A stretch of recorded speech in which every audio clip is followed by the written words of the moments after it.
North and East Plans panel. My name is Councillor Javed Akhtar and I will be chairing today's meeting. Could I remind everyone that today's meeting is being live streamed on the Leeds City Council YouTube channel so that the public can observe the meeting without needing to be present. North and East Plan panel deals with applications from North, East and the East of the city. The aim of the panel is to hear all the relevant information from applicants, members of public and council officers to help members of panel to make the decision. Can I also wish you a happy new year? This is our first 2023 plans panel meeting, and it's good to see Councillor Lam also joining us after some time while he has been ill. So speedy recovery, Alan. We missed you and we missed your contribution over the last few months, and it's good to see you. Could I now invite members and the officers to introduce themselves and mute your microphone once you have introduced yourselves? I will start from the left. Stuart. Stuart Daniel, Principal Planning Officer. John Stonard, Team Leader for Design and Projects. Andrew Fosbury, Senior Highways Development Control Engineer for the East. Councillor David Jenkins from Killingbeck and Seacroft. Councillor Hannah Biffle from Kirkstall. Councillor Nicole Sharp from Temple Newsham. Good afternoon, Councillor Morel Mitchell, Paxton Methley Ward. Afternoon, I'm Emma Flink, Councillor from Wheatwood Ward. Good afternoon, Sarah Holmes, part of the Plans panel team. Hello, Ryan Stevenson, Councillor for Harewood Ward. Good afternoon, everyone. Councillor Alan Lamb, representing Wetherby Ward, and thank you to the Chair for the kind wishes. Good afternoon, Councillor Barry Anderson, Avalon Wharfdale Ward. Good afternoon, Debbie Oldham, and I'm the clerk of the panel. Good afternoon, my name is Nikki Diol. I am the legal advisor for the panel today. Hello, my name is David Newbury. I'm the lead planning officer for the plans panel. Right, moving on to the agenda, could I ask the clerk to go through agenda item number 1 to 5, please? Thank you, Chair. Under agenda item number 1, there are no appeals against the refusal of inspection of documents. Under agenda item 2, there are no items which require the exclusion of the press or the public. Agenda item 3, there are no late items of business. Under agenda item 4, could I ask members to declare any interests? I'll take Councillor Sharp, please. Thank you. Just to say, agenda item 8, Richard Bergen MP is supporting that application, and I actually work for Richard Bergen as a caseworker, but I have not dealt with this case, so I'm coming with an open mind today. Thank you. Salam. Yeah, thank you, Chair. On item 7, I've declared this previous when it comes to panel as well. I'm a director and steering group member of Better Wetherby, who have obviously been commenting on this application throughout, but I haven't taken any part in their discussions or deliberations. So similarly, I'm here with an open mind to the application.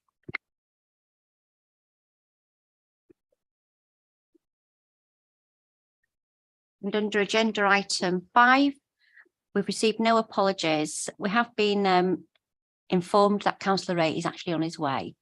Thank you. Thank you. Item 6, minutes of previous meeting held on the 17th of November 2022. Do member accept these minutes are true and correct record? I'll assume correct unless indicate otherwise. Are member happy to move this, and are there any matters arising? Can someone move it? Thank you, Councillor Sharp. Anyone to second? Thank you, Councillor Bithell. Move on to item 7, which will be led by Stuart. So I'll pass it over to you. Thank you, Chair.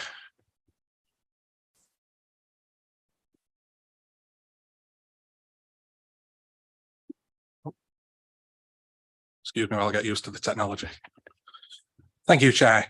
The scheme relates to the Reserve Matters application for 762 dwellings at Landoff Racecourse Approach in Wetherby and was visited by members this morning. The whole site is allocated for housing within the SAP and with outline approval granted in 2021. For information, land to the northwest and a small parcel of land to the southwest do not form part of this application and will be brought forward by separate landowners individually. This particular slide shows the site in context with surrounding features, with the A1 located to the west, the Young Offenders Institute to the south, with the application site wrapping around, and the Wetherby Racecourse is located further south. The centre of Wetherby is located to the west across the A1 motorway. So members may recall the application was subject to a position statement last year, in March of last year, and at that point both officers and members raised a number of concerns with the proposals, with the main issue set out at chapter 11 of your report. Since then, officers have been working with the applicants and their representatives in order to address these concerns, with the following slides providing more details as to the changes. In addition, a number of discussions have also taken place with local community groups, excuse me, including Better Wetherby Partnership, the Wetherby Civic Society, the Town Council and local ward members, all of which are now supportive of the amendments made to the proposals with regard to innovation, layout and design. Regarding layout, there are large areas of green space have now been created along Racecourse Approach and between some of the built form areas in order to enhance these open spaces and create an improved layout for all users, including people walking and cycling through and around the site. Significant changes have also been made to the character area formerly known as Innovation, and this will be discussed in more detail later.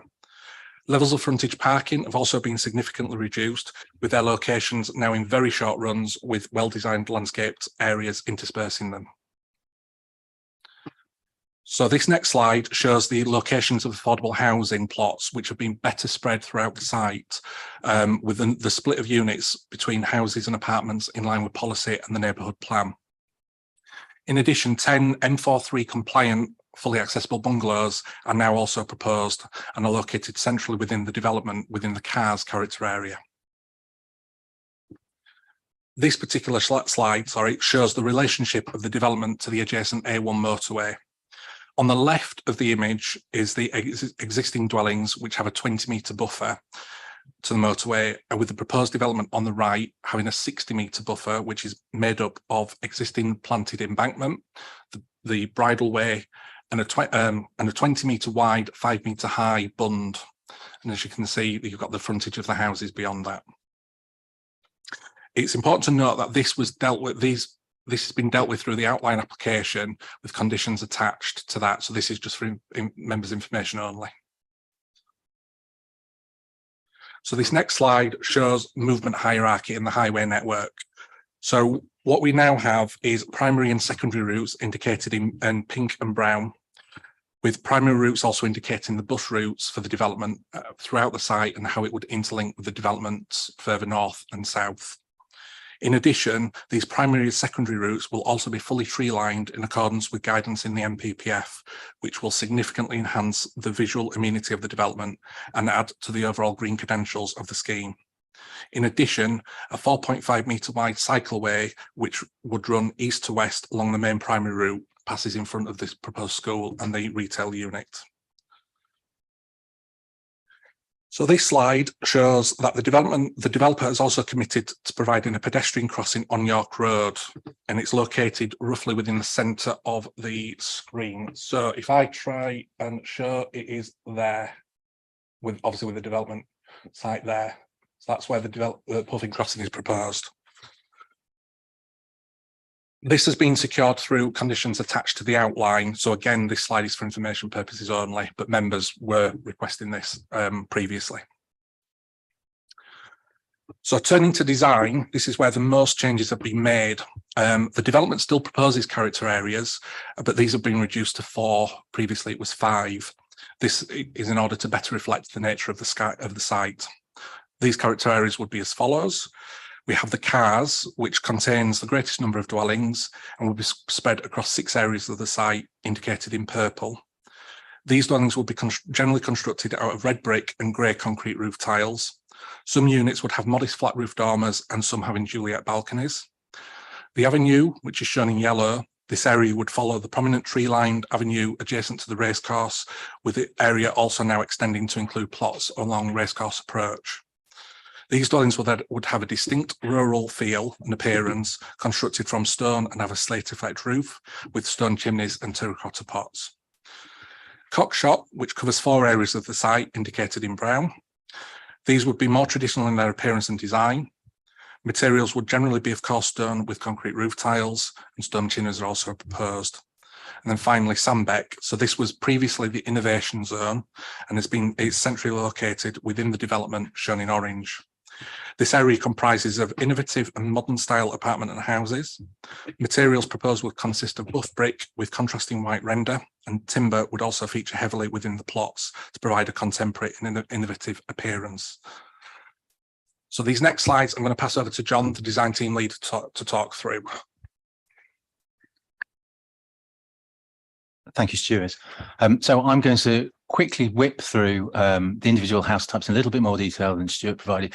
What I would say, however, is before we start, is that remember the context in which these images have been produced. In reality, the majority would have boundaries of some kind, whether they're stone walls or solid masonry walls along the main route, or vegetative hedges, or softer planted boundaries. So you wouldn't see the full exposure that you have here. And also, while we're looking at 4 different character areas, it's less about the individuality of the architecture and more about how everything hangs together to create a real sense of place. And that's what's really driven the discussions over the last few months. So initially we have the cars. So this makes up the majority of the houses within the site. And as you can see, it's a relatively simple, robust form in accordance with local architectural forms. It uses brick, primarily red brick, for the majority of units. There is some potential to use alternate materials, an alternate brick, or perhaps render for highlighting key areas such as key corners and gateways. Our discussions have really looked at, well, they started with, as you'd expect, a standard house type, and then we've worked extensively with the development team to amend it and modify it and develop actually a bespoke response to the site, so that we've got things like much larger windows which affect the appearance, give them a number of the house types more contemporary form. They allow much more natural light into the properties, and we've regularized the windows. We have much more windows on gables, for example, so that we've got quite a fairly different product to the one that we started with. The next is the avenue house type, and these will form primarily the edges, so they're in an artificial stone finish with a pantile roof, and cream windows in a much more traditional style. You will note, and it's worth pointing out at this stage, that this single house type character type employs chimneys, and that has been raised as an issue by, I think it's whether it be Civic Society, as a criticism, because they're non-functioning chimneys. They're there for aesthetic purposes. The officer's view is that there are pros and cons on both sides. Obviously it's disappointing to have an element that doesn't have a clear function. However, they do add to the character of the building. They do help bed this particular character type within the local context, and they give interest to the roof form, the roofscape, on what would be the external envelope for the majority of the site. So to have another quick example, there we go, of the avenue. There's the most traditional form of housing on the site. Next, we have Cockshot, which is a kind of combination between the first two, which takes a traditional form, uses similar materials, but with much larger window openings and a darker window type to exaggerate the scale of the window opening, and a more contemporary roof form. Okay.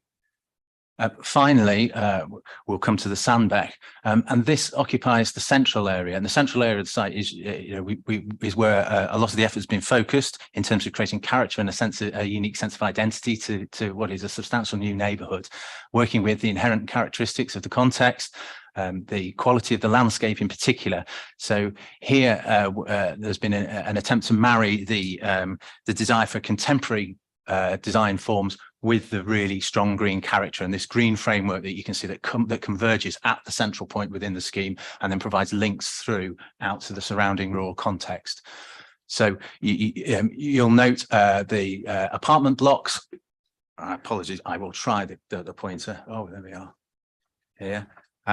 Which have been amended throughout the development process. So what we now end up with are 3 main blocks with significant space between them, and the idea is to provide views through to the landscape beyond and to the nature areas and the wetland. And it's a combination of these views through the landscape setting with the contemporary architecture, which takes again that kind of simple, robust form that's the inherent characteristic of local buildings, and exaggerates it in the case of the block on to my left, to really make a statement piece using a rendered elevation and the framing of the gable, which you will then be able to see across the landscape and the water and the open space. So this will help to define the centre of the scheme and create a real sense of unique identity. It's in a very contemporary manner. The remainder of the building uses subtle earthy tones, so in terms of its brickwork and roofing and some of the cladding, so the panelised cladding, it incorporates, which will blend into the landscape setting, and it also incorporates inboard bin and cycle stores, so that you know to minimise the amount of peripheral material and retain these key views through within the fingers of green space between. And along with the apartment blocks, there are a series of streets using a much more contemporary design standard than the majority of than the other 3 house types, character types. Cheers. Thank you, John. So the developer is also committed to a no gas development from day one, with alternative energy sources proposed. So for this scheme, it's proposed to introduce a community energy heat hub. Details of how this will work are in your report, paragraphs 119 and 120. The location of the hub would be located behind the proposed retail unit, which is considered to be the most appropriate given the function of that area, and also adjacent to Sandbeck, which is the innovative zone, innovative area. So this particular slide, it's just a visual representation of what the heat hub would look like. It's important to note that this is truly innovative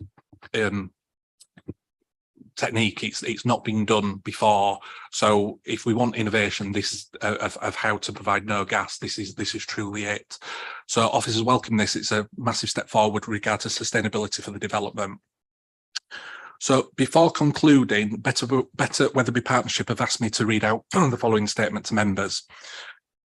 I am submitting the short statement as Chair of Better Wetherby, as I am unable to attend panel today. Having seen the site allocated under the SAP and then gained outline consent, Better Wetherby resolved to work towards getting the best result for Wetherby, given the impact we saw arising from the large increase in housing and its imposition on every aspect of our town. Consequently, we welcome the formation of the design workshops set up and chaired by Mark Johnson on behalf of Taylor Wimpey. These workshops, covering all aspects affected by the 50 or so planning conditions of the outline consent, were worked at despite the pandemic and given their different subject matter of each, allowing Better Wetherby and others to tailor their presence and contribution, the common goal of which was to achieve an exemplar scheme. Throughout the process, not always smooth or easy, has been aided by the work of Ryan Platten, Moll Atterley, Stuart Daniel and John Stoddard, with contributions from Taylor Wimpey, whose representation, like Better Wetherby, was tailored to the subject in hand.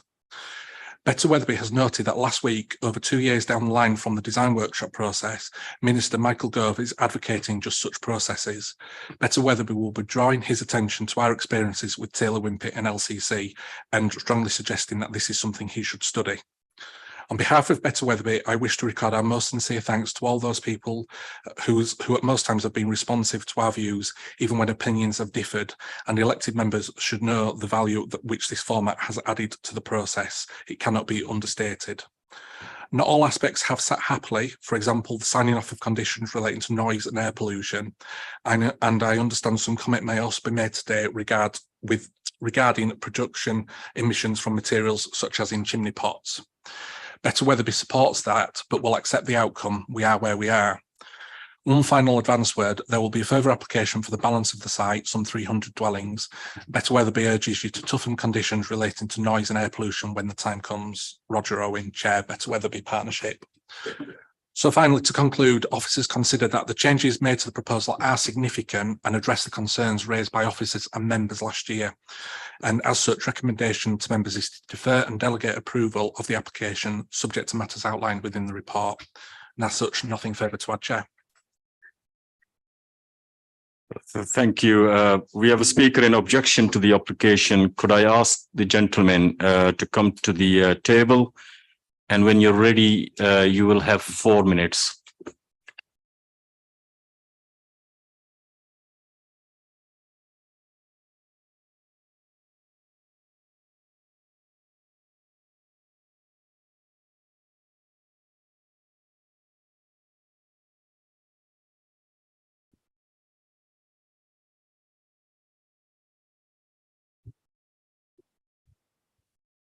Thank you very much. Pleasure to meet you all again this afternoon. I'm Peter Catton, Chairman of Weatherby Civic Society. Many of Weatherby Civic Society's and the Plans Panel's concerns over the design of the development have been addressed by the proposals which you've just heard about. But there remains one outstanding item which has not been resolved: the attachment to many of the houses of false chimneys.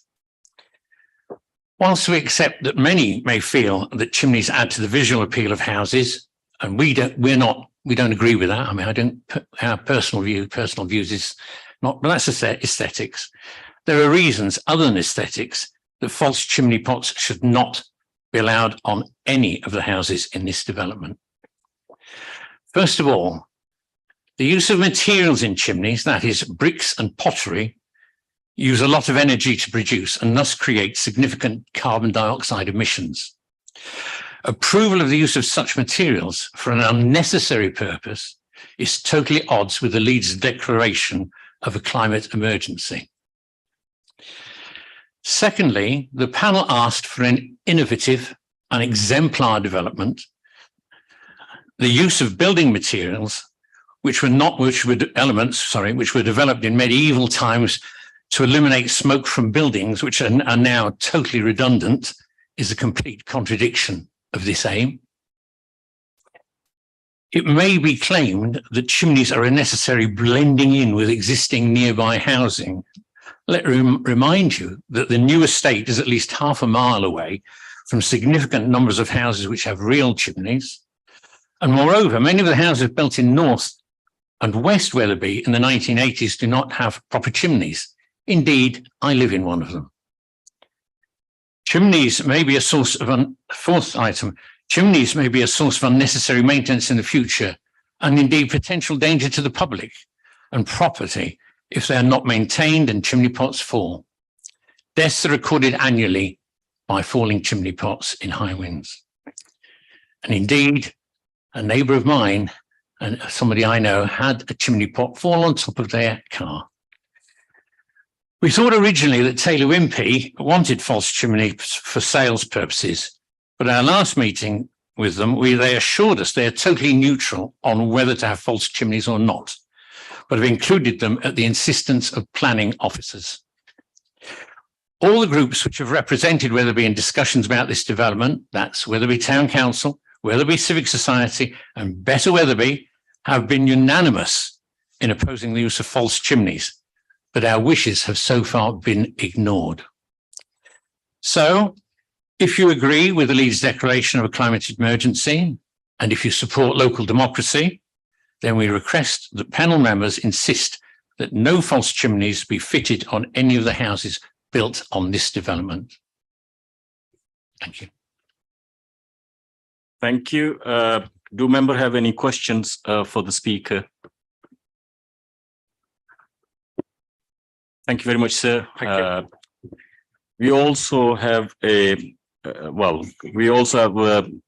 speakers on supporting this application. So can I ask them to come to the table?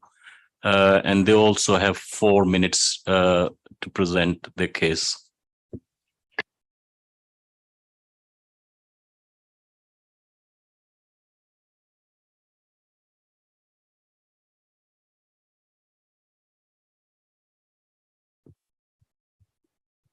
Thank you, Chair. Mark Johnson Mowat, planning consultant on behalf of the scheme, and I've brought with me two representatives of Taylor Wimpey, Jenny Purple on my left on the land team, and Erica Bell on my right is on the technical team.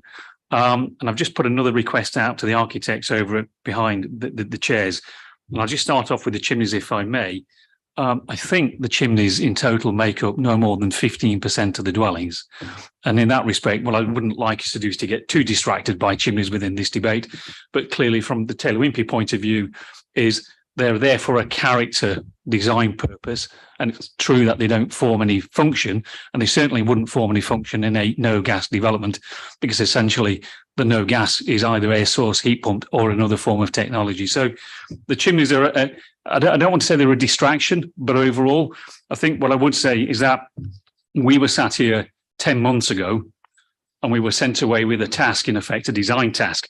10 months ago, nobody on the committee said what was in front of them then was a poor development, but we were sent away with a you could do better in terms of design and innovation. So we've spent 10 months looking at the design. And normally what you would find in an application of this type is that a house builder would want to rush back only 2 or 3 months after the last committee. But no, we've spent 10 months looking at every element of this development with the council's officers, with the community groups. And I think where we sit today is that we sit in a very confident position, is that what we've brought in this revised proposal is something that represents what the government aspiration and what the council's aspiration is: good design, even beautiful design, and innovation in two forms. One, the visible innovation in the form of design.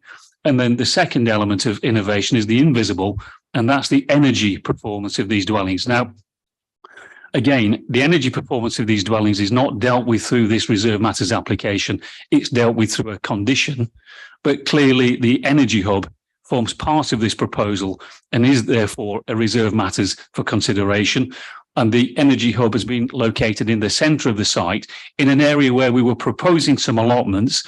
As a result of the change in the design to install the energy hub, is that the allotment has been dispersed in effect to growing areas through the landscaping scheme. So what we've got now is a scheme known as Incredible Edible, which forms part of the landscaping proposal. So you'll see the landscaping scheme introduces a whole series of edible landscapes, growing areas throughout the development.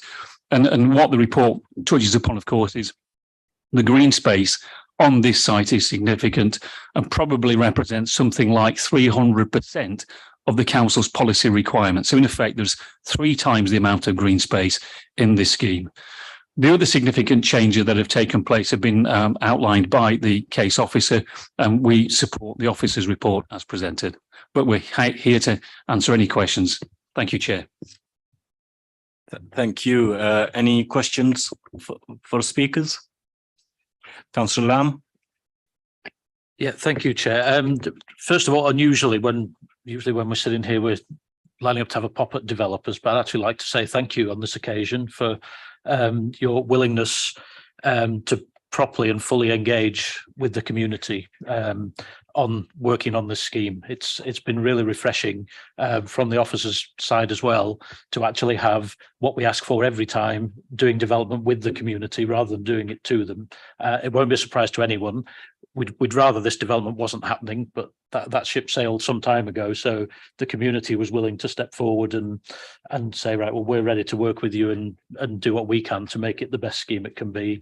And I'm really grateful that the officers and the developer have been willing to step up and do the same as well. So thank you before I ask my questions. And the couple of questions I've got, one, just sorry to come back to chimneys, but it was raised as an issue. So it's just to fully understand how big of an issue it is for you, how relaxed you are about it. It was suggested by the speaker that you're easy either way, but it's the officers that were keen to have the chimneys as part of the design. And if you've got a view on if there's some other way of achieving the same sort of feature and character without having false chimneys. So that would be my first question. And the second thing is around sustainable urban drainage.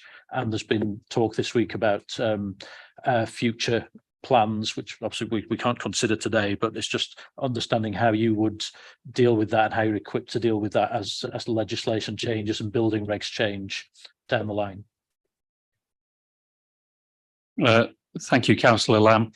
I think with respect to your opening comments and in the complimentary comments, I think we accept those. I think that there's been a lot of hard work done, and equally to return is that we do appreciate the time that's been taken by not just ward members, but by the volunteers in effect through the Better Weatherby Partnership and the Civic Society, because it's not just the last 10 months that we've been chatting. It's around about 3 years now. So it's been one tremendous effort on behalf of everybody. With respect to the chimneys, as I say, the proportion of chimneys in this particular case is only slight. It's not every dwelling. I think it's less than 15%. Is there another way of doing this? And how do TW feel about the chimneys? I think in our conversations is that Taylor-Wimpey are not wedded to the chimneys, but do think that they make a contribution in terms of the roofscape and the design. And to have them on the traditional buildings and not necessarily on the innovation buildings is the right approach. To have them in several parts of the site that have got a traditional appearance to them, we think it breaks up the roofscape. Now, do Taylor-Wimpey get any more money for a house that's got a false chimney? Probably not. But from a design point of view, we think it works well. We're not blaming the council's design officers. I think we've sat here on behalf of Taylor-Wimpey relatively neutral, but no doubt there'll be somebody in the marketing department from Taylor-Wimpey that would like the chimney because it looks good, looks better. It's not on every dwelling. We don't think it's necessarily something that if you removed all the chimneys, would it make a worse design? It's a subjective matter. With respect to the sustainable drainage system, is that if you look at the layout, what you'll see throughout the middle of this scheme is a series of blue areas, and they are there to cater for a significant volume of water during heavy rainfall periods. When it's not raining, those basins will be predominantly dry, but with wet areas at the base. So they contain a large amount of stormwater when it's raining, and when it's not raining, they'll contain a little bit of water in the base for ecological reasons, and therefore those basins form an ecological corridor through the middle of the site and will go into the management plan as such. So yes, the point you make about building regulations changing, building regulations are continuously changing. And if the building regulations change through the scheme, then what Taylor-Wimpey will do is that they will have to adapt to the regulations that are in place at the time. What I would say with respect to energy efficiency is that we're currently going well beyond the council's policy on energy efficiency and hopefully matching the government's 2025 initiatives whenever they're published. Thank you. Councillor Stevens. Thank you, Chair. This has vastly improved since we had this before us previously. So likewise, I think it's worth commenting on the work that's gone on around. Just a couple of questions with, I agree we shouldn't dwell too long on chimneys, but as it's a topic, I'll ask the question anyway. When everybody is talking about everything we've heard so far, we're talking about officers' views, objectives' views, policy views, developers' views. The people that we've not heard about yet are the actual consumers, the people who are going to be buying the properties, the people who we're effectively here today discussing the future homes of. So when you're designing those houses, presumably you go through a process, do you, with consultants around what consumer choice is? And on a personal level, if I was buying a house in a character area, yes, I would want a chimney on it because that's the character area and scheme I was looking at. So could you just talk us through that design process in that, do you have a consumer voice in there, and do your future customers tell you that that's what they're looking for? And then the other question I was going to ask was around, the report mentions bungalows. And whenever I ask this, I always get the same, well, it's policy, I have to in policy, and that's it. But the approach we've taken on this scheme collectively, I think, has been innovation, going beyond what's required to get a really good product. And to that extent, I am disappointed to read that I think it's 10 bungalows out of 762 dwellings. Panel will recall the application in Conningham in my ward, where we managed to negotiate 6 out of 129, which I still didn't think was good enough. So in terms of the housing need in the area, I know for you, you get more profit from doing it the other way, but is there scope just to look back at that issue of bungalows to see if we can squeeze any more in for the housing need in the area?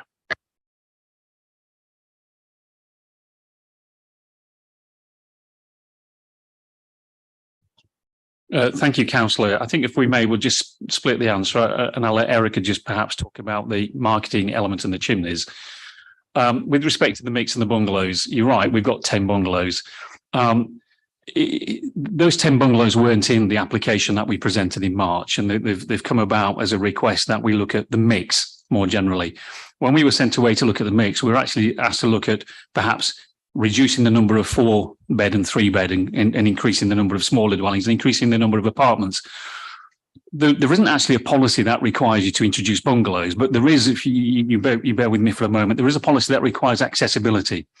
And the accessibility standards are there to take care of people with disabled needs and varying needs at different levels. And that's the point that we've introduced a higher proportion of accessible housing, but they don't necessarily need to be bungalows. So what you've got is that you've got all of the council's accessibility requirements being met over a range of different house types.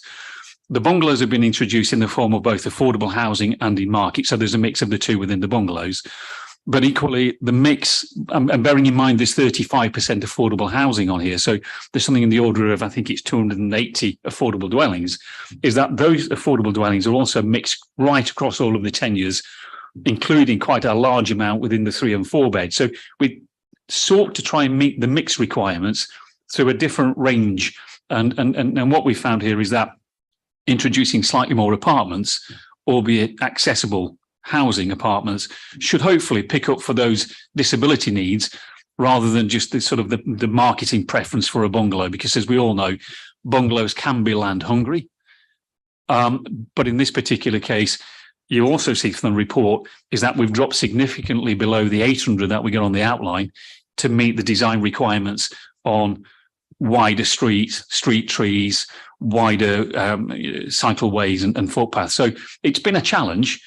And so far, where we're currently at, we'd rather not try to seek more bungalows because we just end up losing numbers. And if we lose numbers, we don't just lose market numbers, but we lose affordable housing as well, because it's all part of the same percentage. Eric. So we do carry out extensive market research in relation to all our house types, all our customers, and this is across the country. We have worked with the authority on this occasion in relation to chimneys and the design of the house types. We have a palette of house types within our scheme and within our house type range within Taylor Wimpey that can be adaptable to the needs of where we are building within the country. So we have addressed it, as Mark has said, over the last 10 months in relation to the subjective matter on chimneys. And what we felt was that there was a compromise there. And we felt it added to the street scene, and we worked alongside the authority and almost came to the conclusion that let's incorporate a small amount. Let's not flood the development with chimneys, and I think it actually adds to the value of the scheme.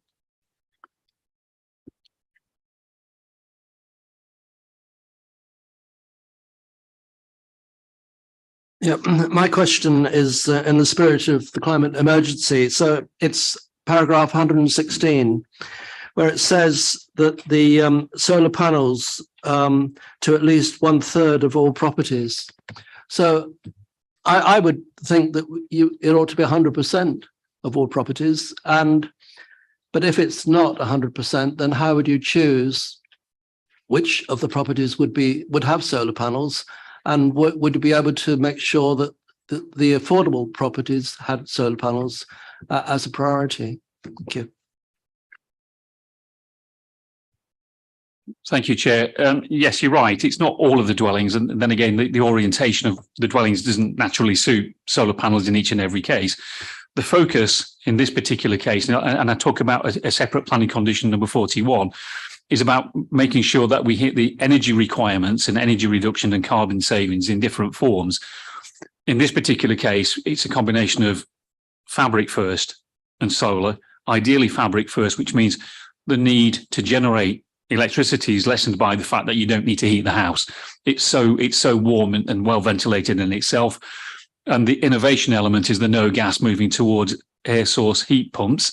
Now, it's either, just to be clear on this, the aim with the central energy hub is to create one central location that generates energy that provides for all of the houses, both affordable and market. The fallback is air source heat pumps on each individual dwelling. The solar panels help, but the drive here is fabric first in the building fabric, and the no gas air source heat pump. So hopefully, when we go to submit and agree the details under condition 41 with the council, we will demonstrate that we significantly surpass the carbon reduction in that respect of the climate change emergency. Okay, but how will you choose the third or more? I think, Councillor, it's orientation of the building. It's those buildings that are best suited to be south facing, most likely. Right. Thank you, and thank you for your presentation. Can we now move on to any questions to the officers?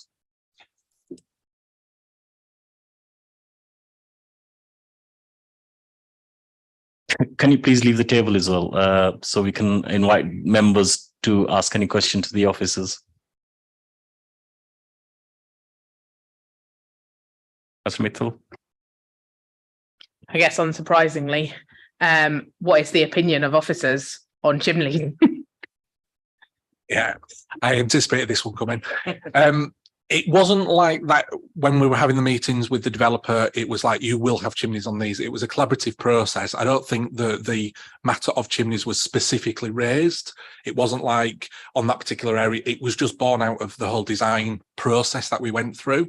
And I'm of the view as a professional officer, and I think John is of the same, that on certain particular house types, admittedly, they don't have a function per se, but they are acceptable on the traditional house type characters. I think one of the councillors said about if he was looking at buying a house in that particular character area, he would want a chimney. So I think that explains it is probably more of a personal, subjective opinion. Some will like, some will completely dislike. But from our point of view, as a personal preference, I have no thing. But as a planning officer, my view is that on them particular character areas, they do serve a function. And they are appropriate in that thing. In terms of the energy they produce, I completely understand that they do. Obviously, if you're producing something, it creates energy or energy. But in the same way as a canopy to a house would, it doesn't really serve a purpose other than an aesthetic appeal to the front elevation of a house. But it aesthetically improves the look of it. So hopefully that answers your question in terms of our view of it. Salam. Yeah, just on the same subject, have you explored any alternatives that would achieve the same outcome? Are there any available, or is it something we can look? Would you be open, I guess, to, as part of the delegation, to looking and seeing if more could be done? Because I've got sympathy with both points of view. That on the one hand, we're trying to say this is a development that's going to be gas free. It's going to be exceeding the standards for carbon and so on, but we're still going to put chimneys on, which visually suggests the opposite. So is it something not necessarily that we would say you must go and get rid of all the chimneys, but at least you'd be open to exploring alternatives and different ways of approaching? Thank you, Councillor. I mean, yeah, I'm not a closed book on that. It's just how you would, in terms of how we explored other options, no, because as I say, in terms of the chimneys, it was never a thing to say you must have them. So we've not then looked at alternatives to that. I think we are going for innovative, but I think what's got to be understood is innovation is around the Sandbeck area. The other house types within the areas are, I love to say standard house types because they're far from it, and I hope members see that, but they still are more traditional in their appearance, and therefore the chimneys form part of that, in inverted commas, traditional view. I'm open to having a conversation about the alternatives to that, and I don't know, John, if you have got any views on that matter. I suppose just to reiterate Stuart's point, a lot of our discussions were around how this scheme sits within the landscape. Landscape's really important. It's setting its context, how it works with it. And I take the point that there are few buildings within the immediate context that have chimneys, but it's how, as you stand at some distance and view this across the field, does it look like it sits comfortably? Is it something that you would expect to see within the landscape? And part of that, I think, is a roofscape that incorporates chimneys, which is why we can see the advantages of it.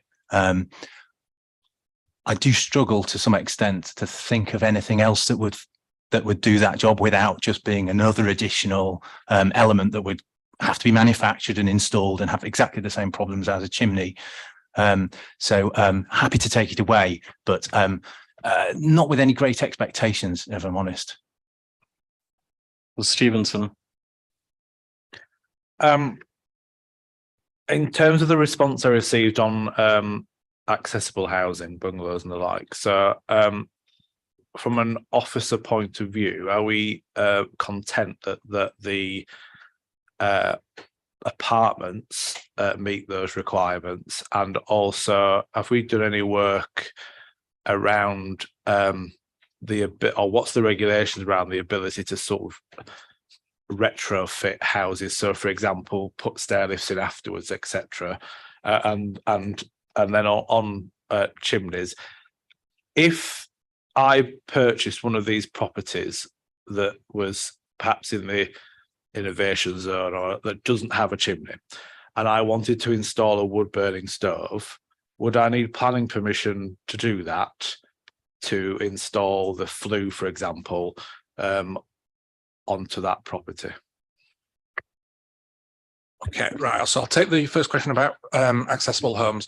So as Mark explained, that the scheme does fully comply with requirements of M42 and M43.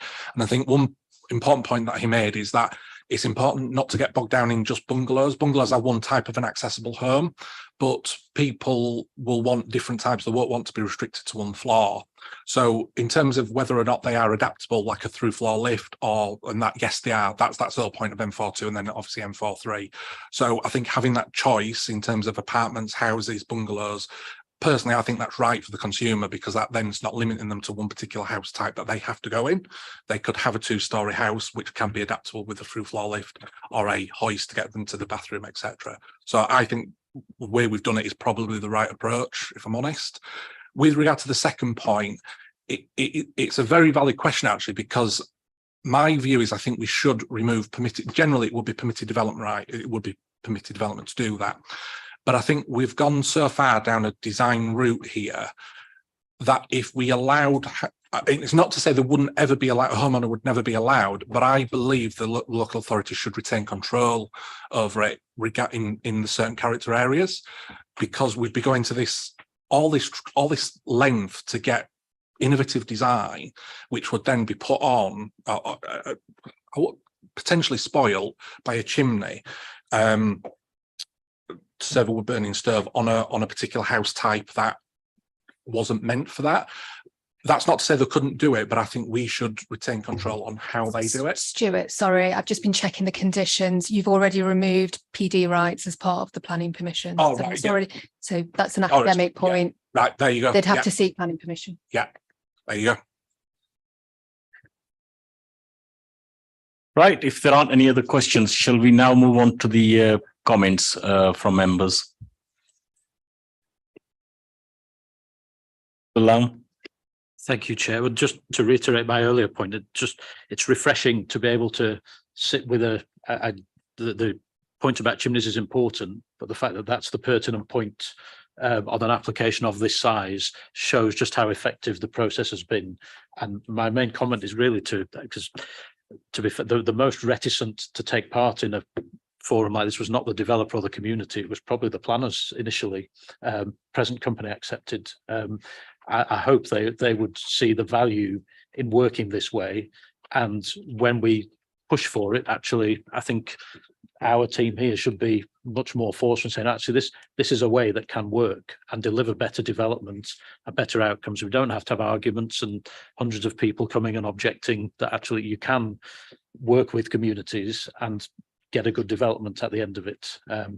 as I said, we'd prefer it was going to stay as nice green fields and nothing there, but that ship sailed a long time ago. And we've ended up through a collaborative process of, I think, getting the best that we could in the circumstances. And that's great credit to the community, to our planning team and to the developer.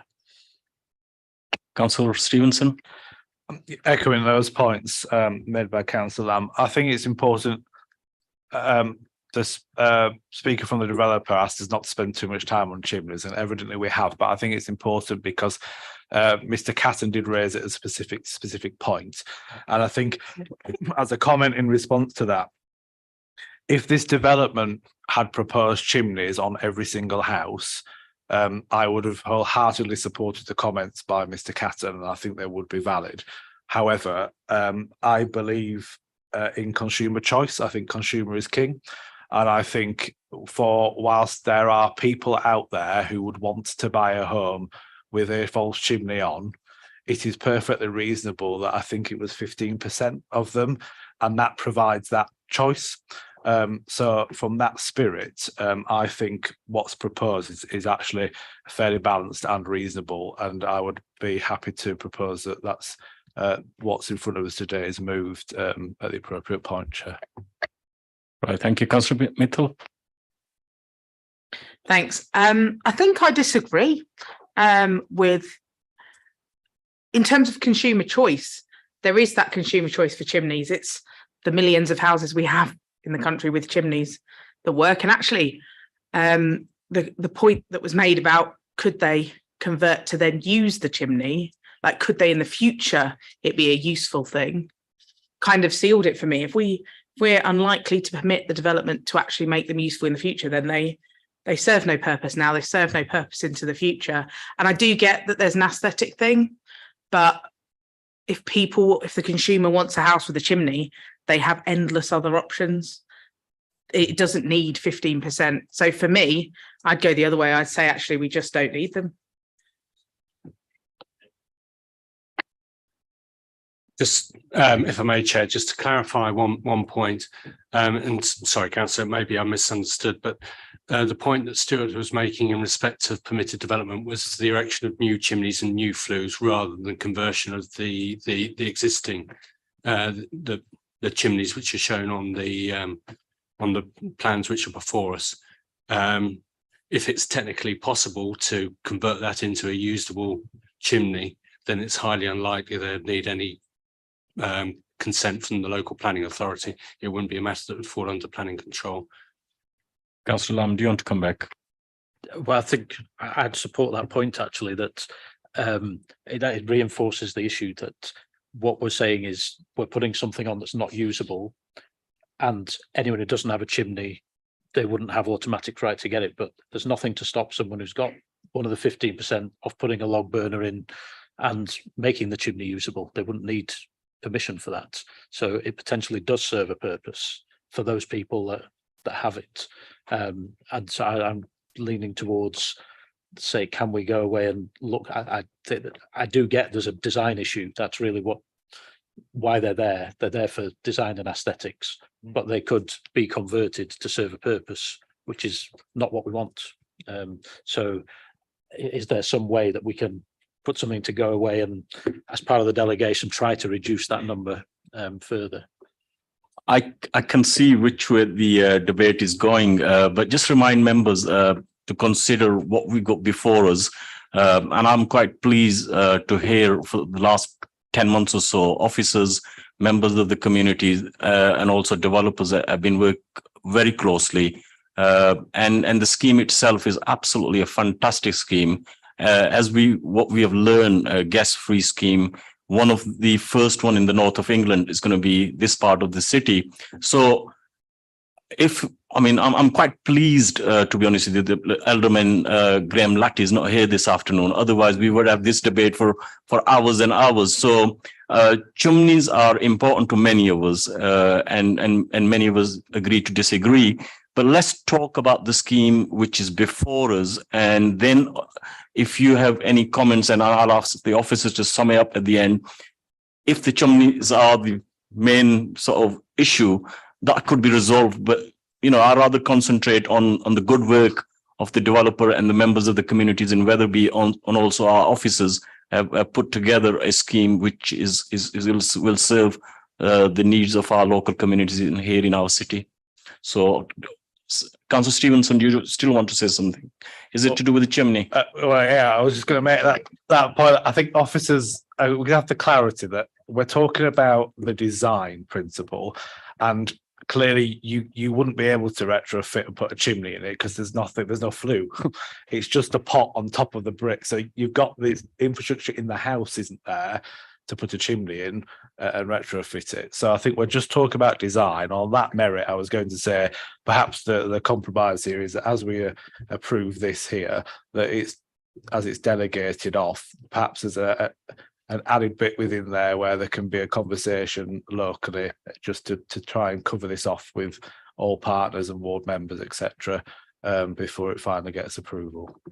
I personally don't have any issue with that, but only the thing is, last thing I want to see as a chair for this panel to delay any of schemes such as this, because as what we heard earlier on, 3 years is a long time, and things are moving very fast, and we are shortage of properties here in our city. So, do you want to any other comments, Councillor Sharp, before I bring the officer in to sum it up? Yeah, I agree with you, Javid. As you said, as an aside, the scheme, I think that we've been listened to, and as a panel, I think that's brilliant. They have actually listened to each point that we made in March. So the actual scheme itself, I'm happy with. David, do you want to sum it up, please, and then we'll go for the vote. Or do you want to come in, Nikki? Can I just clarify, Councillor Stevenson, are you amending your motion to delegate for those discussions to take place? Because I think the speakers after me suggested that they wanted some further work, I'd be happy to withdraw my original proposal to accept the officer's report if somebody wanted to suggest further work was done on it. Okay. All right, thank you, Chair. In very broad terms, obviously members here are very welcoming of the effort that has gone into the scheme from the local community ward members and officers alike, and think the overwhelming message seems to be that this is a very good scheme. There's obviously this issue about the chimneys. The way I would put it to you is, would you refuse reserved matter consent on the basis of this chimneys? If not, and I think it would be a very dangerous road to go down, my advice to members was, well, you've got a scheme before you. The overwhelming balance of the scheme you are supportive of in terms of the reserved matters that are before you. Chimneys is such a minor issue. As we know, we've been recently told at a legal training session that it's not for us to, as a plans panel, to redesign a scheme. And in that context, I would suggest to probably go to the recommendation as set out. And if that is not voted through, then maybe look at a deferral to include the issue of chimneys. Okay, I further invite members again for final comments, and then we'll move on with the recommendation if anybody wants to move it.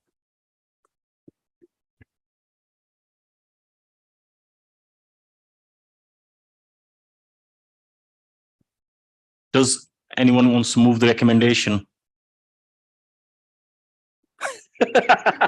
I'll put my hat back. Sorry, I missed that along, Councillor Stevenson. So I'll propose. Anyone in favor? Anyone against? Thank you, that's carried. Can we have 10 to 15 minutes break if that's okay with everyone? Yeah, thank you.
Sorry. All right, okay, we'll give a few minutes then, yeah.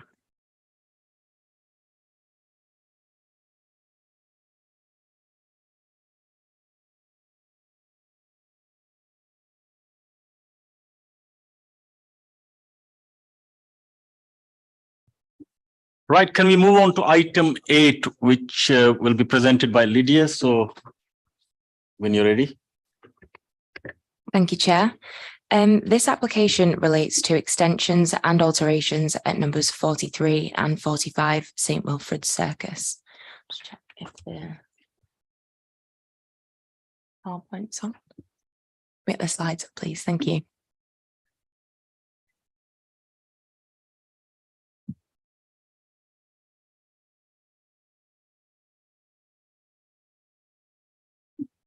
So I think it's important to highlight that this application has been submitted in part to rectify retrospective works carried out without planning permission, and in addition to proposed extensions. The retrospective works include 2 rear dormer windows, a hip to gable extension on either side, and a 2-storey side and rear wraparound extension to number 45. The proposed extensions under this application seek to regularize the retrospective works through reducing the scale of the 2 rear dormer windows, altering the roof of the existing 2-storey side and rear extension, and constructing a first floor extension above an existing single-storey rear extension. The application is brought to Plans Panel at the request of ward members who do not feel that the rear dormer windows and 2-storey extensions are an unsuitable form of development in their current form, and note that there are other examples of this design across the city. This slide is an aerial from above the site and shows the surrounding dwellings and what is mostly uncluttered roofscapes. Numbers 43 and 45 are located to the northeast of St Augustine School. Other than the local primary school, the area is predominantly made up of residential dwellings, mostly identical 2-storey semi-detached red brick built with hipped roofs.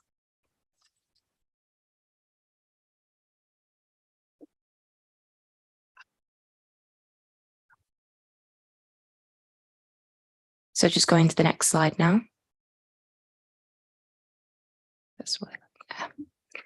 This slide shows a red line boundary of the site. As you can see, number 43 and 45 are a pair of semi-detached dwellings. The proposed alterations are across both numbers 43 and 45, but internally they remain separate dwellings. This slide shows a block plan of the site. As you can see, this starts to illustrate the massing of the extensions on the dwellings and how this compares with the neighbouring properties. This block plan doesn't show the alterations to the property at number 49, which members on the site visit today will have seen. The works at number 49 were constructed without planning permission and are now time immune from enforcement action, so aren't relevant to this application.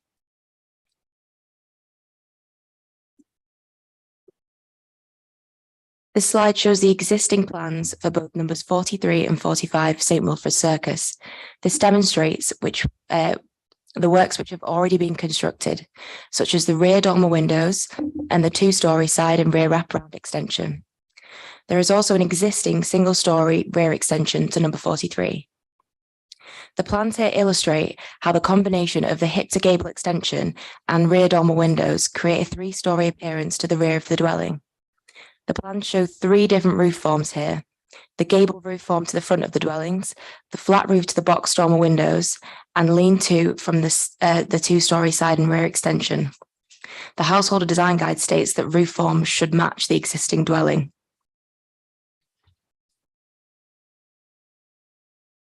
This slide shows the proposed plans for the development at both numbers 43 and 45 St Wilfrid Circus. The dormer windows have been reduced slightly here, but remain the dominant feature of each roof and retain their 3-storey influence on the rear of the dwelling. The roof of the 2-storey rear extensions protrude into the face of the dormer windows, and this clash of development is not normally supported by the local planning authority, as it's indicative of poor design. The proposed floor plans show that the development will create an additional 2 bedrooms for each property.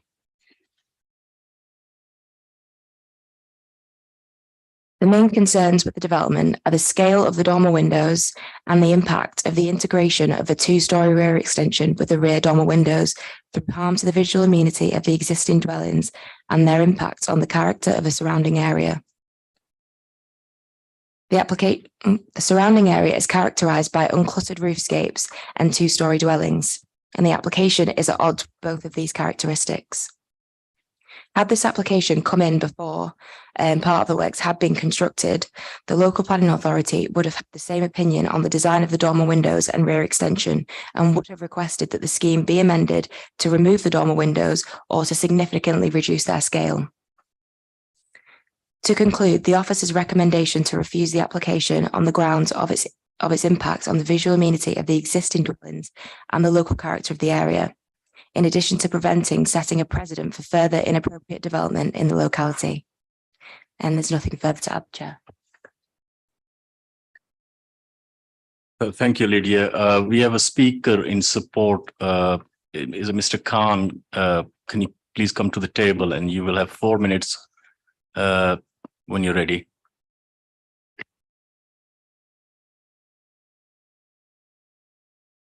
And sure, and we also have Councillor Arif as well.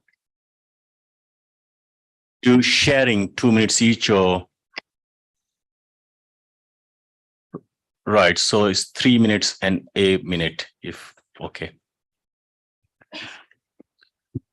Respected Chair and members, thank you. My name is Aftab Khan, and I'm here in support of the applicants. I would just like to start by just referencing what's been shown to you and giving you a bit of a background very briefly. So the applicants, there's two of them. They have originally approached an architect to make plans for a dormer window, dormers to the rear of the properties in line with permitted development. And they were informed that everything was fine.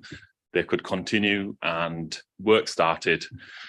And as works progressed, they were told that everything was okay again. Now, these are normal sort of working class people with no relevant experience. They came to this country and they worked and sort of 9-to-5 jobs. They have 4 children each. So there was a housing need in line with Leeds City Council guidelines. They should have 5 bedrooms to live with their children. Hence why they needed 2 additional bedrooms. Now, these works commenced and they were completed, although there were some problems with the builders. And they were informed by the architect that everything was okay. Somebody came around from building regs and it was all okay. Some years later, they have then, one of the applicants has asked for a double story side and rear extension, again, referenced in the presentation.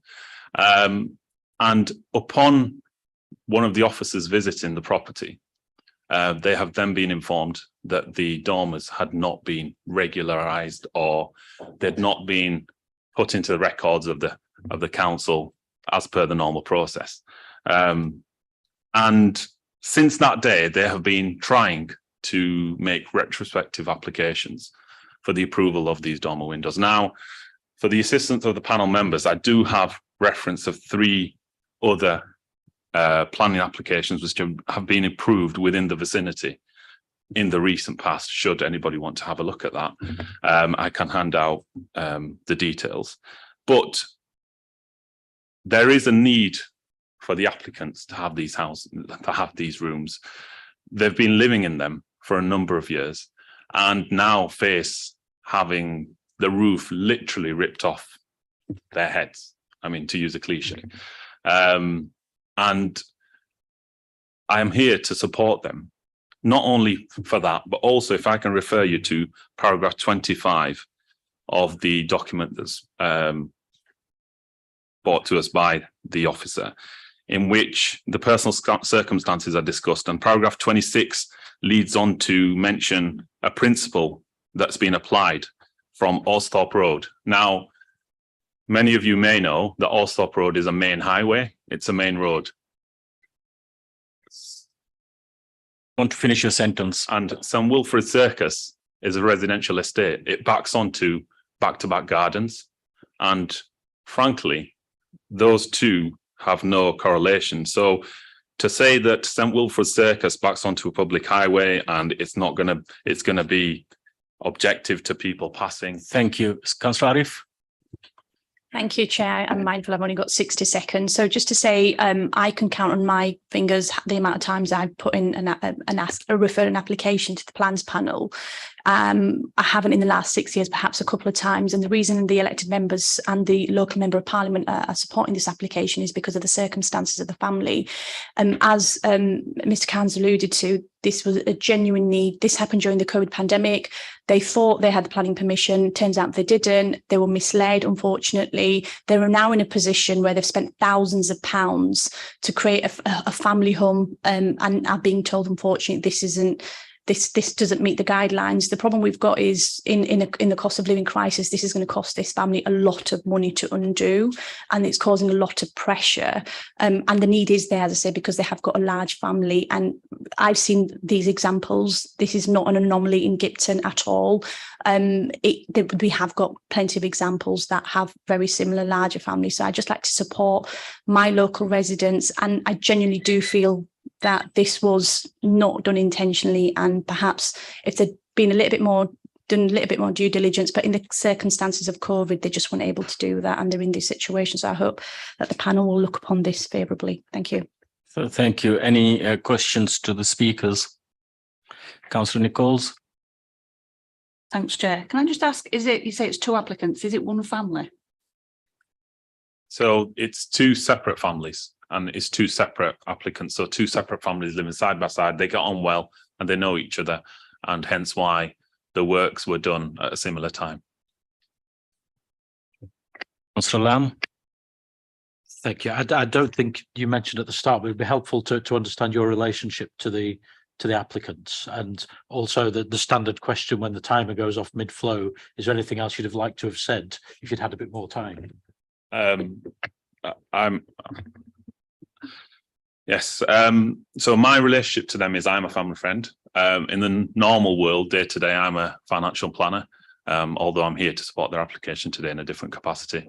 In addition to what I'd already said, I would just like to highlight that although this appears to be somebody who has built,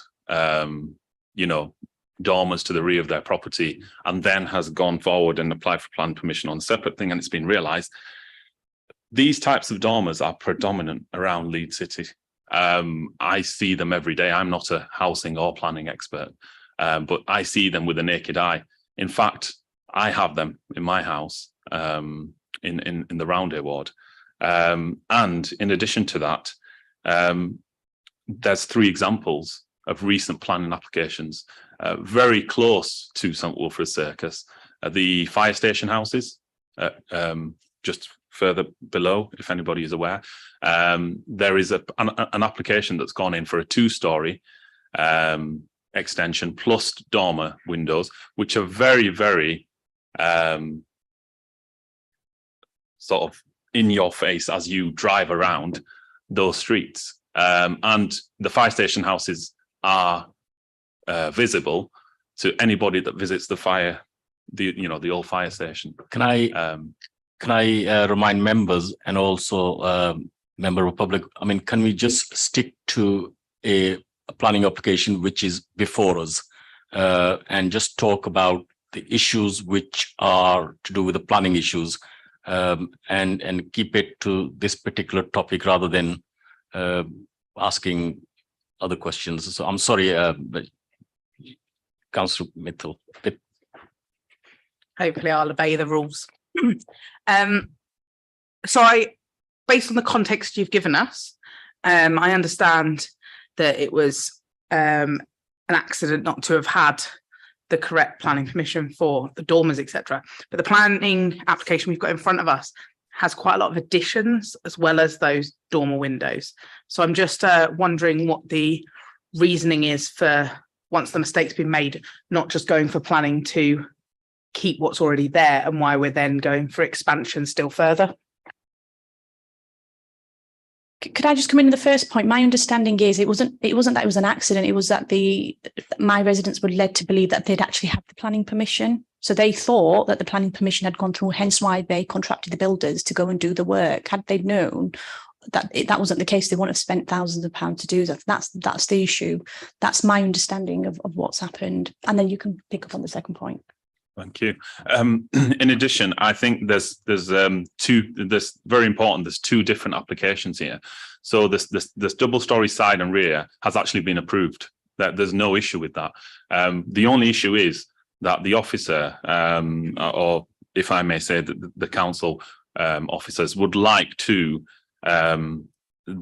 applicants to remove their dormers, literally, and replace it with a normal roof. And that's the only way they're going to approve the dormers. So remember, dormers are permitted development. And what they're being asked is remove the permitted development because of the fault of their own, which they accept was done in good faith, but it was a mistake. They hadn't followed the due procedure because they were led on. However, they've since that day, since they were informed, they have applied for retrospective permission time and time again. So from their side, they are doing everything possible to stay on the right side of the regulations and the planning laws. But they obviously we're here today to discuss the same. Can I invite David just to clarify the point that you've just made? Yes, thank you, Chair. Sorry, Sarah, is it possible just to have the plan up which shows the proposed development?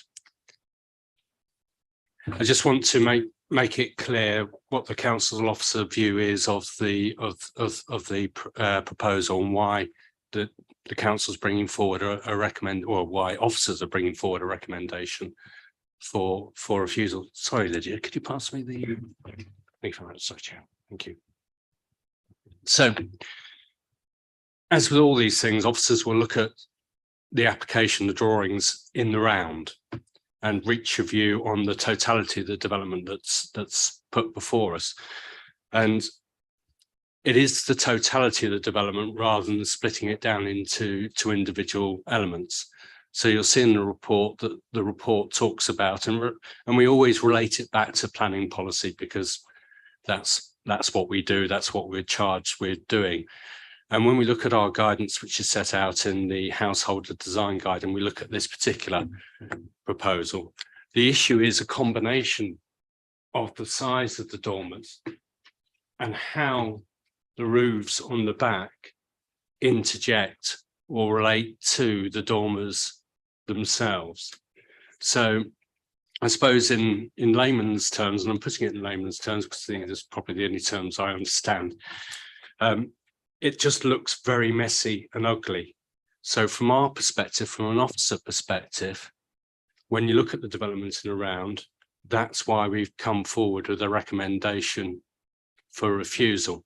Now, I perfectly accept Councillor Harris and Mr. Khan's point about you can build very large dormers as permitted development.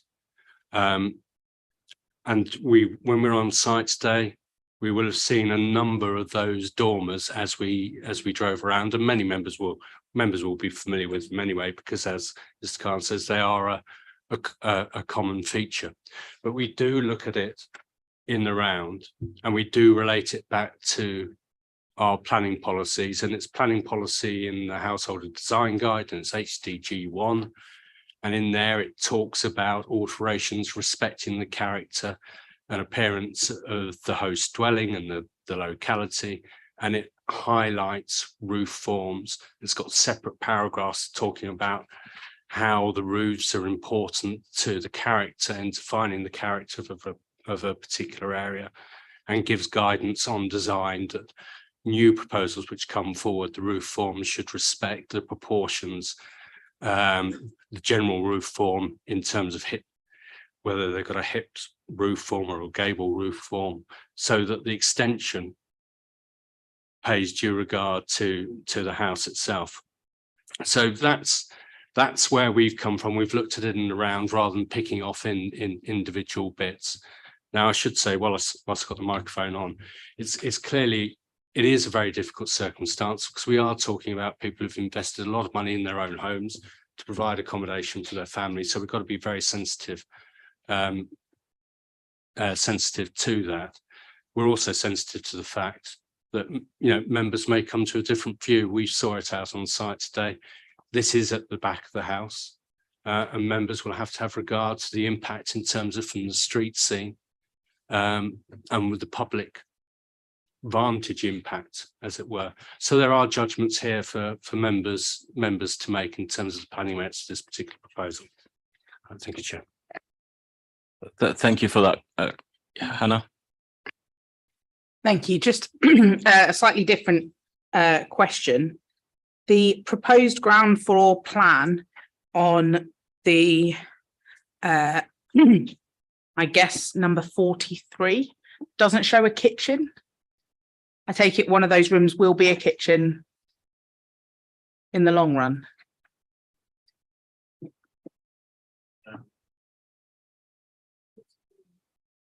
There will be a kitchen. Apologies. There will be a kitchen, yes, of course. And the plan I'm looking at does show a ground floor kitchen. So It does in one of the houses, but not in the other on our one. there will, I can clarify, there will be kitchens in both houses because they are residential dwellings. If I may just touch upon the point made by the officer earlier, is that allowed? This is my maiden visit, so excuse me. No, it's only to the questions from the members you can respond to. Thank you. Any other questions? Thank you, Mr. Khan. And sorry, Councillor Lamb. Thank you. I just wanted to clarify on page 59, the relevant planning history. There's 4 applications over from 2019, 2021, 2021 again, 2022. Were they made by the existing occupiers? Thank you. So these are all the applications that were made in retrospect to rectify the dormers and try and come up with a resolution. Now, the applicants who I'm here to represent, they weren't even aware that you could potentially take matters to this committee.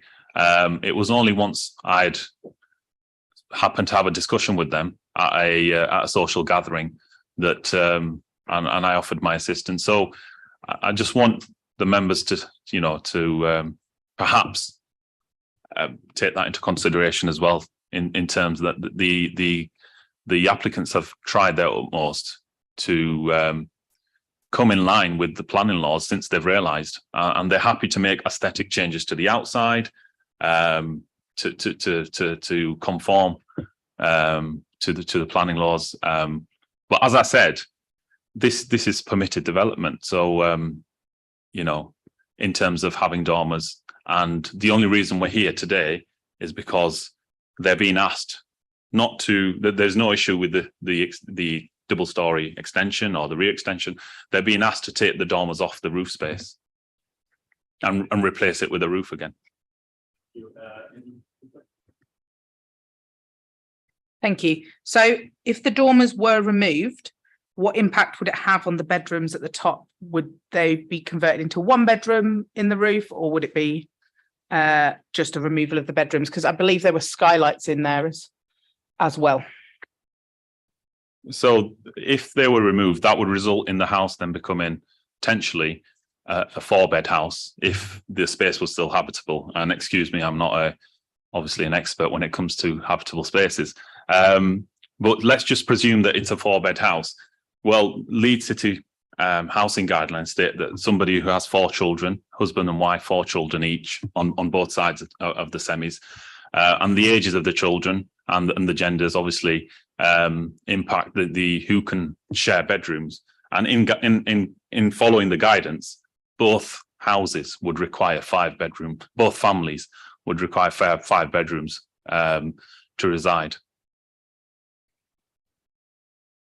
That's my understanding. Johanna, you want to come back? I was just going to say that's not our, like, if you're talking about like our lettings policy, you only need above 11 years old your own bedroom if you're of different genders. And obviously because there's only 2 genders, there's 4 kids, some of them under our policy. I'm not suggesting they necessarily should in this case. I'm just saying it doesn't, I don't believe that to be what the policy is. Right, thank you. Councillor Stevenson. Just to clarify, there's 4 kids each Yeah, so there's, yeah. Yeah. I'm very aware, Chair, that we've got to determine this on planning issues. But as some of the objections refer to, sorry, let me find that a bit, raise the issue of the need for the living space. If the enforcement action was carried through and the dormer was removed, what would the practical outcome of that be for the family? What would they have to do as a result of that? They would need to be rehoused, essentially, because you would be removing 2 habitable rooms from each house. And I'm not sure if the respected members visited the internal house on their visit today, or if they just had a look outside, but that would be removing 2 bedrooms each from both houses. So effectively you would be getting rid of living space for the residents of each house, in respect. Councillor Arif? On the back of Councillor Stevenson's question, also, I suppose, the financial impact on the family that it will have to pay for someone contractors, which I believe is quite a few £1,000s to do so. Okay, if there aren't any other questions for speakers, thank you, Councillor Hussain, Councillor Arif and Mr. Khan. Any questions to officers? Councillor Stevens? Yes. Following on from what we just heard, at several points, the speakers referred to permitted development rights for the dormers. Would you like to give a comment in reply to that? Yeah, so just to clarify, as it's been constructed at the minute, the hip to gable and the dormer windows, that's not permitted development. And what's proposed, again, wouldn't be permitted development because of the other alterations that are being proposed in terms of the 2-storey elements to the rear and to the side. So at the minute, it's not permitted development, and it wouldn't be permitted development under what's proposed as well. Thank you. And can I just clarify that what we're being asked today is, well, the recommendation is to refuse this because this does not conform with planning policy. So therefore, can you confirm that if we were to refuse that and an appeal right was taken, that we would defend that position, and you believe that we would have a policy-based decision reason to defend that position as it doesn't conform with planning policy? Yes, I think we would, yeah. Councillor Ray? So in the presentation, it was mentioned that it would be a concern that if this was approved, it would effectively create problems if people were to do similar things in the area. I just want an legal opinion, because we're always told of these planning applications that we look at each planning application on its own individual merits, and other planning applications don't impact each other in that sense.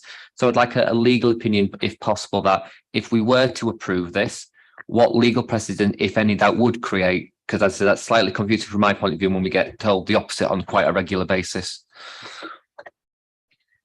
So as part of material considerations, precedent is clearly a key consideration for you. So if there was an application, this was approved, and for instance, there were further applications across the street, given the scale is the same, the location is the same, the inspector or we as a planning authority would have to take that into account when coming to a decision. We'd have to balance our policies against what precedent has been set by the decision maker, i.e. you. So it would set a poor precedent, and that is a material consideration for you. You know, when we do appeals, we use lots of appeal decisions and case law, and that's because a precedent has been set.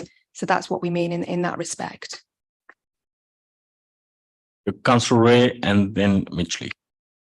Just an additional question. So let's just say Blank Slate hadn't done anything to this property. And I know we're talking about the combination here, but I'm just wanting to get this into my head. If they'd have just done the dormers by themselves without the other extensions, would that be permitted development?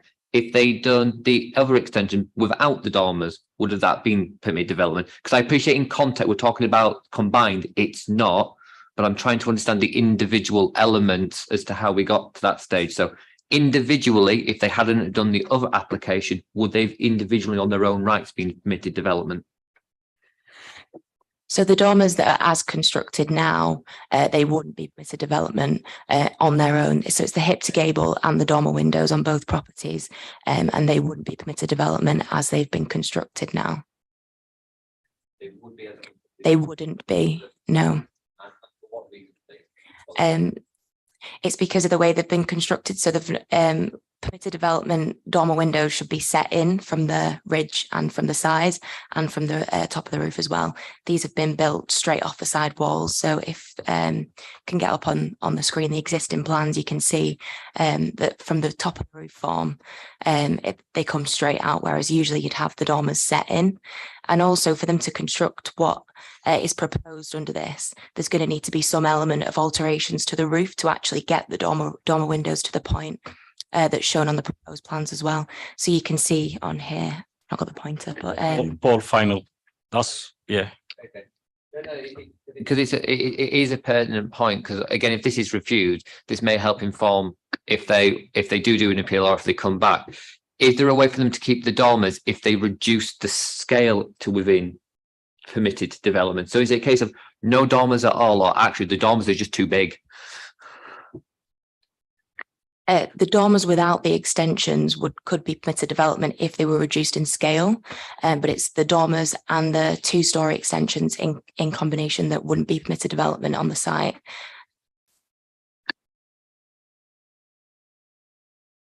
Thank you, Chair. I know that letters were sent out to neighbours advertising the development. I just wondered how many letters went out, because there were no objections. So I'm assuming locally, both the size of the development and the design has been acceptable locally. It would just be the neighbouring properties that share a common boundary. Councillor Sharp and then Councillor Anderson. Thanks, Chair. Mr. Khan mentioned that there's 3 similar builds, extensions around the area. Are you aware of those? Not of any similar ones, and without sight of the applications, it could mean similar in terms of 2-story extensions with rear dormer windows, but that don't necessarily have the exact same design form as this. So I wouldn't be able to comment on whether they are the same exact design form as what's shown here. Councillor Anderson. Clarification, has there been any pre-application advice given in order, advice as to what would have been acceptable when enforcement first found out about it? Was there any advice given to the applicants, either by enforcement or by any planning officer that you're aware of, that would regularise this? So I think not pre-application, but when we've had applications submitted, so the ones that are listed in the report in terms of the ones that have been withdrawn, and also one that's been approved, within that we've had significant back and forth of giving a lot of design advice and getting to a point where a scheme would be acceptable, and that was at a number of officer levels throughout there. Councillor Lamb. Thank you, Chair. Two separate questions. So first of all, can I just get some clarification on the planning history? So I'm slightly confused from what we've heard, that if I'm reading it correctly, the first incident of enforcement was in July of 2022. But prior to that, there's 3 planning applications. And what I was understanding from the speaker was the planning applications were in response to action from the council, but doesn't seem to be the case. So, and if I read this correctly, it would seem the owners are very familiar with the planning system because they've put 3 applications in previously. So I'd just like some clarification to make sure I've understood correctly, please. So I think the case was opened prior to 2022, which is why it's got a 19 at the start of its case file number. So I think that was opened earlier, and then the notice was then issued at a later date, which is the 1st of July. So the applications from 2019, 2020, and the 2 after that, 2021, they were all after the enforcement case was opened. And then the notice was issued from enforcement in 2022.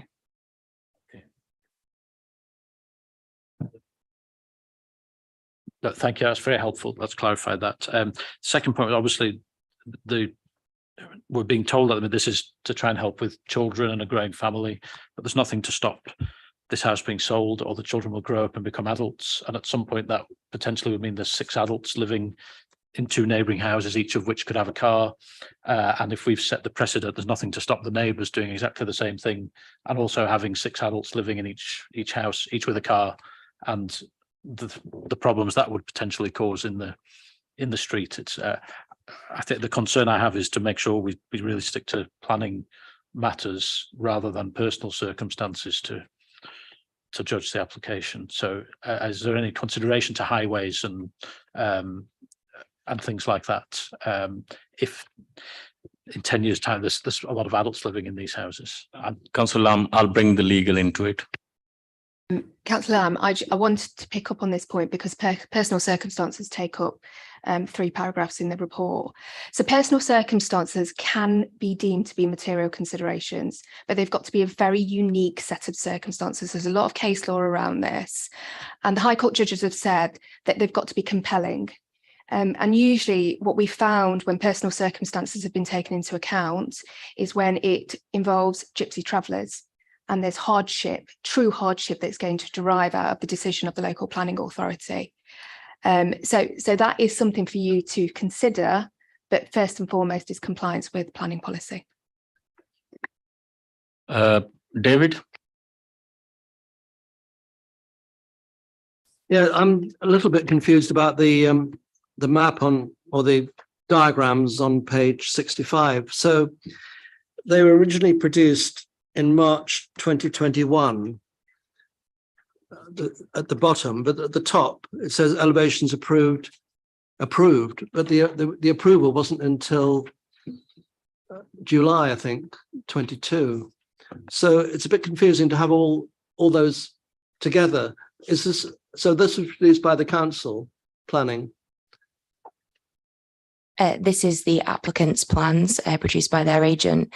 And just to clarify, the reason I'm assuming for the date to be March 2021 and the approval date being later for the other application is because we've had this scheme in before as a revision before getting to the approved scheme under the other application, and we'd said that this scheme wouldn't be acceptable.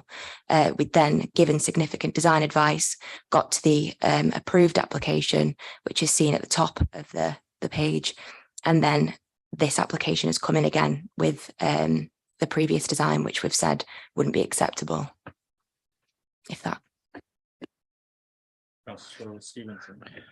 In terms of design standards and sizes of bedrooms and the like, so if the dormer that itself was removed and it was back to just the roof space, and I think as Councillor Bithell mentioned, there's a skylight in the reverse, so without that dormer, would that bedroom be policy compliant to be used as a bedroom from planning terms, is the first bit, but also how would we know about it if they just used it as that, in a sense, if it didn't require planning? NDSS wouldn't apply in this situation in the roof space because it's already an existing dwelling. And I think if you did remove the dormers off the back, there would be some space potentially to the front, which you can see where the roof light is and where a store is also located. I'm not sure what size that would be, as I'm not able to measure, and I've not got the dimensions of that room on here. Any other questions? Councillor Flint? Might be quite basic questions, but so when planning permission was initially refused, who does that communication go to? Would it have not gone to the residents? Would it go to the agent? So obviously we've been told they were led to believe by the agent that it was all okay, but would they not have been communicated with directly? So I think that was before they'd actually put any planning applications in. I think it was their agent and builders prior to submitting any applications that had told them that they'd either submitted planning application or that they had permitted development rights. So then once the applications were being submitted, that's when there's been back and forth, and they were aware of the planning system, which is why subsequent applications were then submitted. Okay. That's helpful. And then, obviously we feel for the families with the potential cost of all this, could you work out, is there less cost in kind of making the alterations that will make it, okay by planning terms, or would the cost be greater, like having to get rid of it all? Is there a way forward for the family to keep the extension if they make some alterations? In terms of cost, I wouldn't really be able to answer that, but the way forward is the elevations as approved under the previous application. That was what the solution that we came up with, which gave them the ability to keep a lot of the space that was still suitable on the site. I just wanted to clarify a point which I believe it was Councillor Stevenson made about the number of adults living in a property. Because I represented High Hills and Gipton for many, many years, and I know from my own background, there is a culture of an extended families living together. And that culture, which we respect, which goes across the city in some parts. So it's not only the adults, it's the extended family. You have grandmas, moms and dads and others living together. With regards to the hardship which was mentioned, I mean, it's something that that can be discussed, but I'll move on to the comments now. And if there are any comments, and then yes, Councillor Sharp, is it a comment or is it a question? It's a comment, Chair. Thank you. Yeah, I'm struggling with this. I think there is hardship here. I mean, a family that has got 4 children that may have to move if they have to take the extension down, the dormers down. And I know in East Leeds, 4 and 5 bedroomed houses are just not available. I think it's a working class family, so there's hardship monetary wise as well. But when we went to the site this morning, I felt that when we first arrived, you couldn't see any of the extensions at the back anyway from the front of the property. And I also feel that it didn't seem too overlooked. You had to, it's one of those cases where you had to actually be there to see. But I don't think that the back of the property is that overlooked by the other properties. So I am struggling with this one, I have to say. Hannah? Thank you. I think, so for me, the thing that makes the extension look the worst is the massing of the first 2 floors. And they're already permitted. We've already got planning permission for that. So actually, I can't really see how the 2 dormer windows make any difference. I think I'd have felt differently, actually, if it was what is already currently approved that was coming to us. I think I'd have looked less favourably on that level of massing of extensions than I do on them keeping 4 windows. Councillor Stevenson. I'm reflecting on plans panel training we had very recently, and what are material planning issues and what are not. And we've spent quite a lot of time hearing of or discussing the social demographic status of the applicants, which is not a material planning consideration. Things like, as valid as they might be for a community, what are, I think, Chair, you referred to cultural norms, which have no bearing on material planning consideration whatsoever. Yeah. And I think they are valid in respect to what Councillor Lamb raises, is that the personal circumstances that we're being asked to consider are unique to the current family. And if that family moves at any point, we can't control who comes next in an open market. Likewise, if we were to consider the social aspects, we'd probably ask if, did they have 4 children when they bought a house that wasn't big enough, or if they planned 4 children in a house that wasn't big enough? They're completely irrelevant to planning matters. So where I view this is we've had professional officers give us a professional opinion based on planning law. We've been told that if that goes to appeal, we will comfortably, we believe, defend that. So from my point of view, I'm not comfortable to go anywhere beyond what the planning officers have recommended to us, because we know what the planning regulation and law is before us. And whilst I might, and I do personally, sympathise with the situation the family finds itself in, it's not a material planning consideration. If I overturn this based on that, then how do I know the next plans panel, somebody's not going to come to me with a different story, and I have to make that judgment, which doesn't stack up in planning law. So I don't think as a plans panel member I have any, although I have to cast a judgment, I have to take a view based on the legal advice given to us, and I think that's set out quite clearly in planning policy. So that'll be my comment, Chair. Thank you. Any other comments? Councillor Anderson.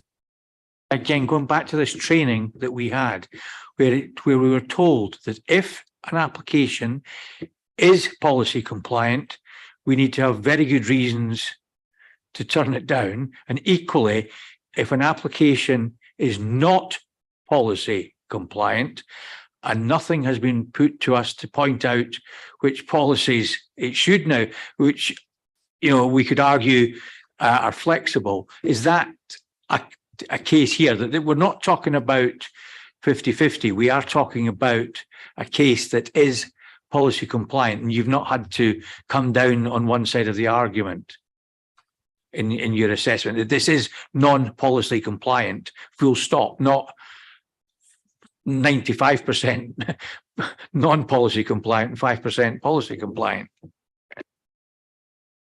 Yes, this isn't completely non-policy compliant, and we wouldn't accept a design like this if it had come in without retrospective works as well.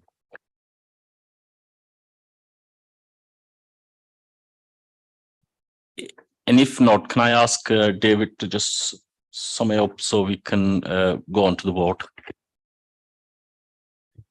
Yes, thank you, Chair. I think we've probably got split views. Most recently, we've heard from Councillor Anderson and Councillor Stevenson seeking advice from officers in respect of compliance with policy and the weight to be attached to the personal circumstances.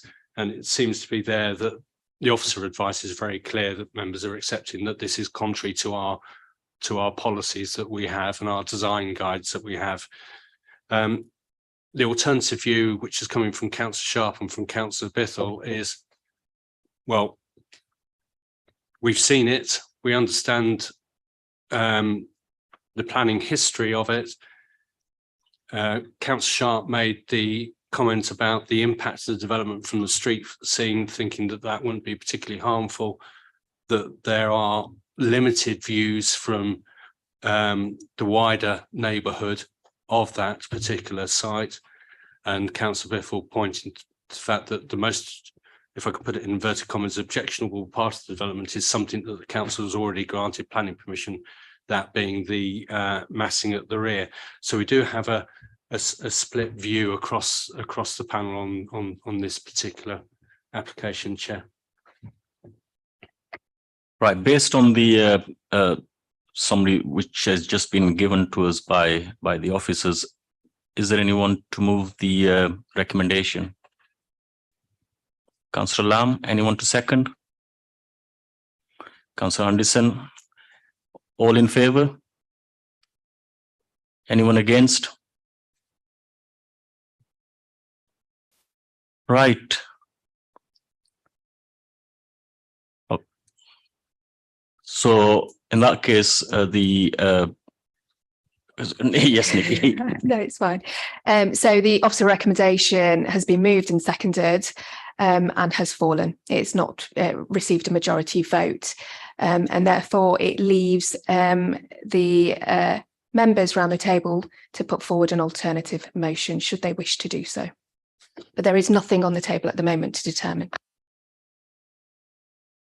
Anyone has no? Can I bring David in? I mean, is there anything that you might be able to suggest, or any members want to say anything at this? Yeah. There are, I guess, Chair, there are two options. Obviously, the resolution to refuse planning permission hasn't been accepted by the panel as a whole. that leaves the two options, either to a resolution or a recommendation to actually grant planning permission from the members, or if there are particular aspects of the scheme that members, in terms of the design and appearance of the scheme, that members would like officers to go away and negotiate on, then there is the option for members to defer consideration. But as an officer, I would like some guidance as to what are the things that we are to negotiate on in terms of to make it an acceptable form of development.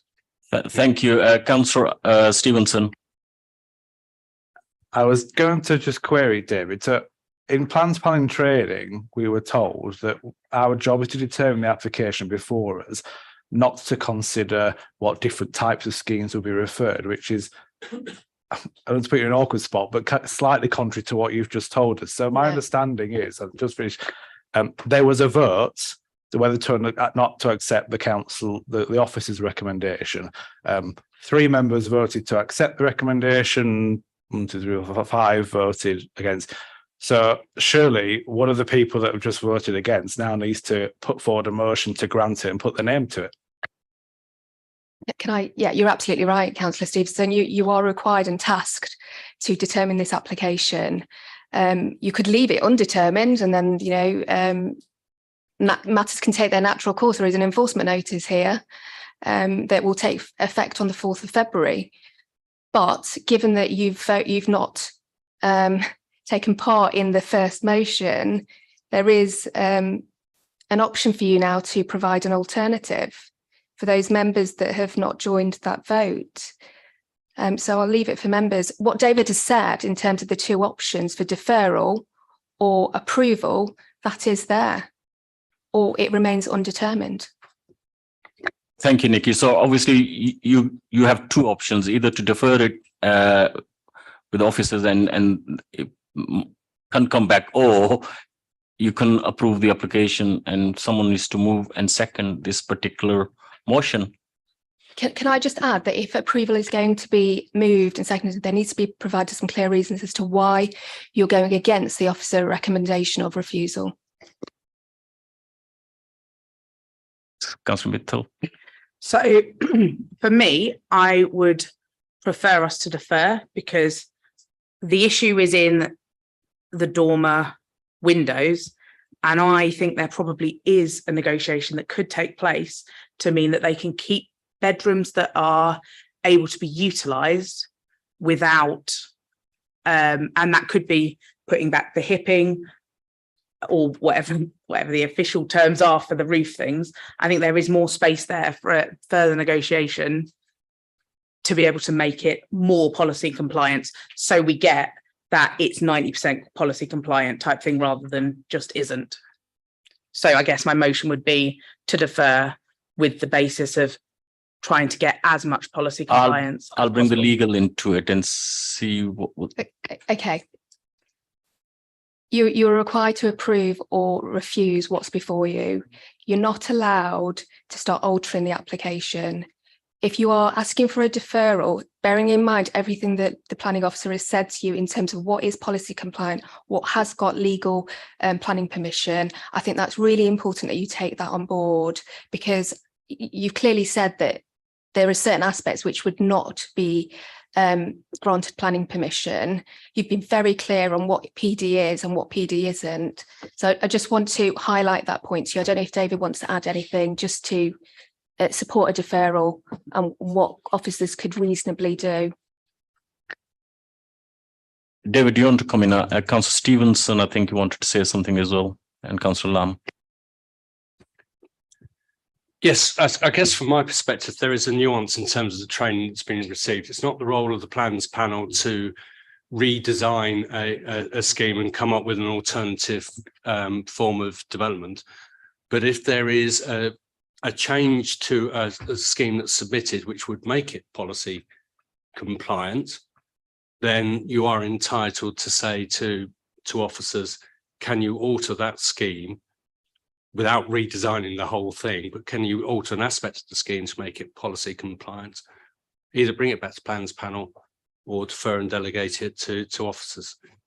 Is that a fair summary, Nikki? Councillor Stevenson. And we did have an answer to that because the officer told us that there's a live planning permission that would make it compliant. So that's dealt with. My question to legal is, we've just had a vote on the officer recommendation.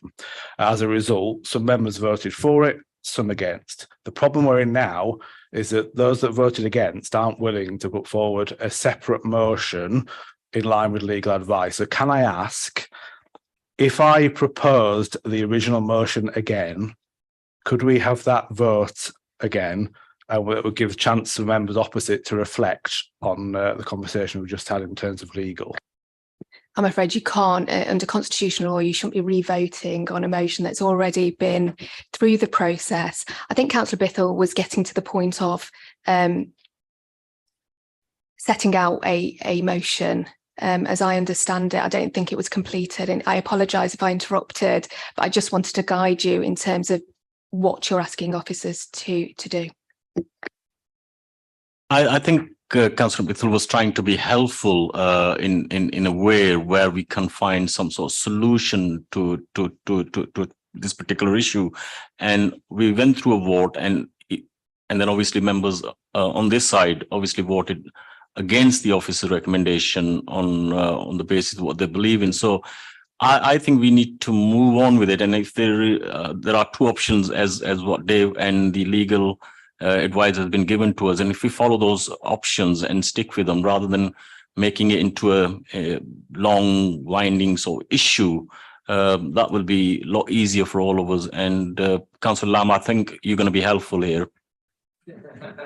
As you know, Chair, I'm only ever here to help. Yes, I am going to try and be helpful. I'll explain why. So I would propose moving a motion to defer, because we've only got two options left. We either approve it or defer it. I don't think there's a single person sat around this table who thinks it's policy compliant. And actually, I think retrospectively, people have realised maybe we were a bit hasty. But for that reason, I think there's no choice. My advice to the applicant would be withdraw it and come back with, because it's so far from being policy compliant. The only question is, do the personal circumstances outweigh the harm of the application? And the precedent that's in here from an inspector clearly tells us no, it doesn't. So I don't think we've got an alternative now from where we've got to. It's a bit of a mess, but to defer for a cycle, and then we'll have all three options set on the table in front of us again. So I would move that is the motion to vote on next. So Flint. So just to clarify, we can't defer with officers looking to see what can be done to make it policy compliant. And what did the legal officer say happens on the 4th of February? Sorry, Councillor Lamb has already moved for that to take place, for officers to go away and discuss this application further with the applicant. So that would be the deferring. Yeah, that would be the defer. So it's deferred for a cycle so that those discussions can take place or a new application be submitted. Okay, can I just ask you about the 4th of February? You said, yeah, there's an enforcement notice. You'll have read in the papers there's an enforcement notice already that's been issued. It was issued in July. It takes effect on the 4th of February. Councillor Lam has the motion in, but no one has seconded yet. Councillor Anderson, okay, do you want to repeat the motion in case if anybody has missed? It's to defer the application for a cycle so that further discussions can take place with the applicant. Okay. Anyone, the motion which I just put forward by Councillor Lam, all in favour? Anyone against? So that's carried. So, Councillor Jenkins, are you abstaining? Are you abstaining? Sorry.